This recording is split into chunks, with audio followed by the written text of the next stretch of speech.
Hello guys, तो आज हम लोग पढ़ने वाले हैं यूनिट 5 का chapter number 16 digestion and absorption. ये आपका ह्यूमन फिजिशियोलॉजी का पहला यूनिट है, पहला पार्ट है। इसमें सबसे पहला टॉपिक है वो है न्यूट्रिशन फूड एंड न्यूट्रिएंट्स। इसके हम लोग पहले रीडिंग करेंगे, फिर उसके बारे में ब्रीफली हम लोग समझेंगे क्या है, कैसे है और क्यों है। ठीक, तो इसमें न्यूट्रिशन फूड और न्यूट्रिएंट्स के बारे में दिया है। तो आप लोग को तो इस क्लास 8th 7th में पढ़े होंगे कि न्यूट्रिशन क्या होता है, फूड क्या होता है, न्यूट्रिएंट्स क्या होता है। The sum total of the process by which the living organism obtain those substances which are necessary for their growth and maintenance and for meeting their energy need is called nutrition. Nutrition क्या होता है? Nutrition वो होता है जो कि हमारे body में ग्रोथ और मेंटेनेंस के लिए जो भी चीज़ नेसेसरी होता है लिविंग ऑर्गेनिज्म के ग्रोथ और मेंटेनेंस के लिए, और जिससे हम एनर्जी हम लोग पाते हैं, तो उसे हम लोग न्यूट्रिशन कहते हैं। अगर आप लोगों के पास ये बुक हो तो आप लोग इसे अंडरलाइन कर लें यहाँ से यहाँ तक। What is taken in to supply the necessary nutritive element is called food। और हम लोग जहाँ से न्यूट्रिशन को गेन करते हैं, जिस एक जहाँ से हम सप्लाई होता है न्यूट्रिशन का, सो उसको हम लोग फूड कहते हैं। फूड से हम लोग न्यूट्रिशन को गेन करते हैं। The chemical substance present in the food are called nutrients. और जो केमिकल सब्सटेंस हमारे फूड में पाए जाते हैं उन्हें हम लोग न्यूट्रिएंट्स कहते हैं। जैसे न्यूट्रिएंट्स 5 टाइप्स के होते हैं: प्रोटीन, विटामिन, कार्बोहाइड्रेट, फिर वगैरह वगैरह जो भी हो। In fact, nutrients provide raw material for growth, repair of tissue, production of gametes, production from disease and metabolic energy for various body activities। और जो न्यूट्रिएंट्स जो हमको प्रोवाइड होते हैं रॉ मटेरियल से हमारे ग्रोथ के लिए, फिर टिश्यू में जो भी रिपेयर करने के लिए, गैमेट्स के प्रोडक्शन के लिए, प्रोटेक्शन फ्रॉम डिजीज बीमारियों से बचने के लिए, फिर metabolic energy for various activities. कोई भी काम करने के लिए मेटाबॉलिक एक्टिविटी, ये सब हम लोग फूड से गेन करते हैं। अब चलते हैं कि टाइप्स ऑफ न्यूट्रिएंट्स कितने टाइप्स के होते हैं। न्यूट्रिएंट्स 2 टाइप के होते हैं, मैक्रो न्यूट्रिएंट्स और माइक्रो न्यूट्रिएंट्स। इसमें आप लोग कंफ्यूज ना होइएगा। इसके बारे में पढ़ते हैं, मैक्रो न्यूट्रिएंट्स और माइक्रो न्यूट्रिएंट्स के बारे में। हम लोग बात कर रहे थे टाइप्स ऑफ न्यूट्रिएंट्स के बारे में। तो न्यूट्रिएंट्स 2 टाइप के होते हैं, मैक्रो न्यूट्रिएंट्स और माइक्रो न्यूट्रिएंट्स। आप लोग इसमें कंफ्यूज ना होइएगा कि मैक्रो और माइक्रो में। मैक्रो में ये होता है द न्यूट्रिएंट्स प्रोवाइड एनर्जी। ये जो मैक्रो न्यूट्रिएंट्स होते हैं वो हमें इंस्टेंट एनर्जी प्रोवाइड करते हैं, जैसे कि कार्बोहाइड्रेट, लिपिड एंड प्रोटीन। इनसे हम लोग तुरंत इंस्टेंट एनर्जी प्रोवाइड कर सकते हैं। और माइक्रो न्यूट्रिएंट्स में होता है जब तक हमको किसी भी चीज़ की डिफिशियंसी या फिर स्पेसिफिक डिजीज़ ना हो जाता है, या फिर एबनॉर्मलिटीज नहीं होता है, तब तक हमें ये एनर्जी नहीं प्रोवाइड करता है। इसमें क्या लिखा, also they do not provide energy at there deficiencies cause specific disease and abnormalities in animal including human. Example mineral, vitamin and water. और मैक्रोन्यूट्रिएंट्स के एग्जाम्पल है कार्बोहाइड्रेट, लिपिड और प्रोटीन। ओके गाइज, आप लोग इसको रिवीजन कर लीजिएगा, most important point है ये सब। ओके, अब चलते हैं ह्यूमन डाइजेस्टिव सिस्टम, पाचन क्रिया के ओर। Human digestive system consist of 2 main part, alimentary canal and digestive gland. अब एलिमेंट्री कैनाल कहाँ से कहाँ, एलिमेंट्री कैनाल और डाइजेस्टिव ग्लैंड दो मेन पार्ट हैं हमारे डाइजेस्टिव सिस्टम के। और एलिमेंट्री कैनाल कहाँ से कहाँ तक होता है उसको हम लोग इस फिगर में देखते हैं कि इसमें क्या क्या है, एलिमेंट्री कैनाल कहाँ से कहाँ तक है। हमारा alimentary canal oral cavity buccal से लेके आपका ओसोफेगस ने पूरा ये डाइजेस्टिव सिस्टम जहाँ तक होता है वहाँ तक होता है, हमारे स्टमक तक, एब्डोमेन तक हमारा एलिमेंट्री कैनाल होता है। Okay, alimentary canal it comprises the following part. Human mouth consist of two part, vestibule and oral cavity, buccal cavity. तब समझते हैं वेस्टिब्यूल क्या होता है।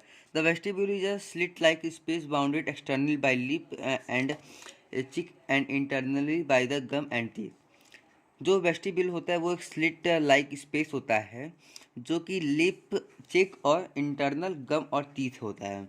और ओरल कैविटी क्या क्या होता है, कहाँ से कहाँ तक होता है? It is the inner portion of mouth which has the following part.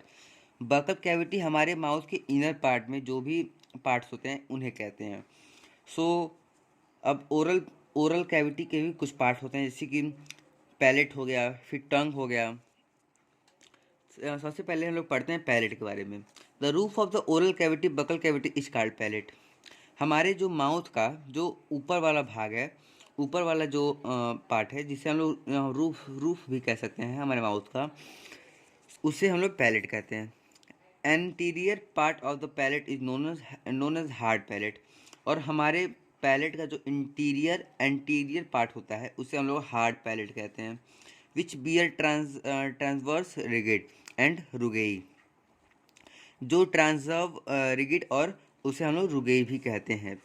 The posterior part of the palate is smooth and it is termed as soft palate। और हमारे जो पैलेट का जो सॉफ्ट पार्ट होता है उसे हम लोग सॉफ्ट पैलेट कहते हैं।